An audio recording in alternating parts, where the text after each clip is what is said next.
Hey everyone, welcome back to Wireless Solutions. In this video, I will show you how to set up voicemail on any Android phone. Here's what we will cover. How to set up voicemail on Redmi 10. How to enter your carrier's voicemail number. How to record a greeting and set a PIN. Let's get started. Start by opening the phone app by tapping the green phone icon on your home screen. Next, select the hamburger icon and click Settings. Scroll down and tap Voicemail. Then select the SIM you want to use. Here, choose your first SIM. Go to Advanced Settings and click the first SIM again. Enter the voicemail number provided by your carrier. Common numbers are 121 or 123, but you can check your carrier's website for the correct one and tap OK or Save.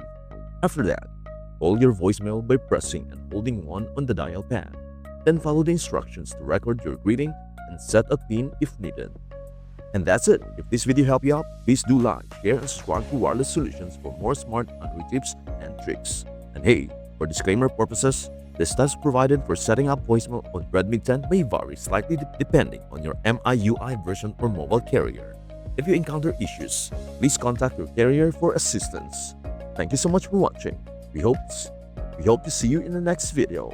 Bye for now.